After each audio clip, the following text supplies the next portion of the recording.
Приготовить вкусный и красивый кекс можно из ингредиентов, которые не повышают плохой холестерин. Помадка на кексе, которую сделаю в конце видео, очень сладкая, от нее лучше отказаться или использовать в минимальном количестве.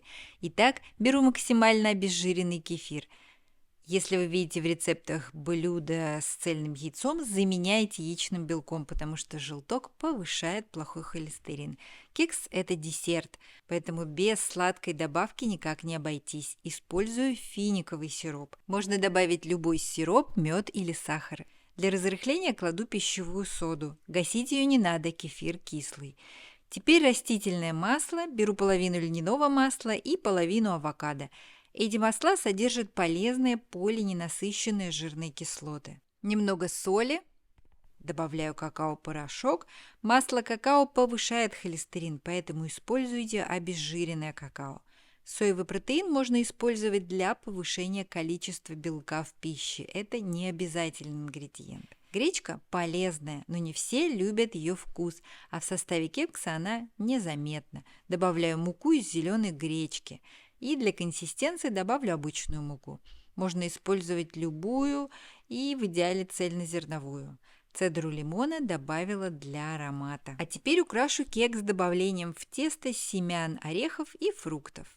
Орехи нарезаю, и если перемолоть, то они не будут чувствоваться в кексе, лучше нарезать. Нарезаю курагу. Если ее не любите, добавьте любые сухофрукты. Красиво и вкусно получается с вяленой клюквой. Перемешиваю и кладу тесто в форму. Запекаю в духовке при температуре 170 градусов 50 минут. Кекс готов, можно есть. Этот кекс я хочу покрыть сахарно-лимонной глазурью. Беру сахарную пудру и лимонный сок. Постепенно смешиваю.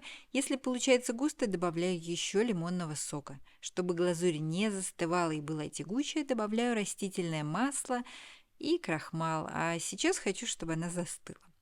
Такой кекс можно есть при повышенном холестерине, однако сладкой глазурью лучше не увлекаться. В идеале всем людям неплохо бы снижать потребление рафинированных сахаров, однако не так это и просто.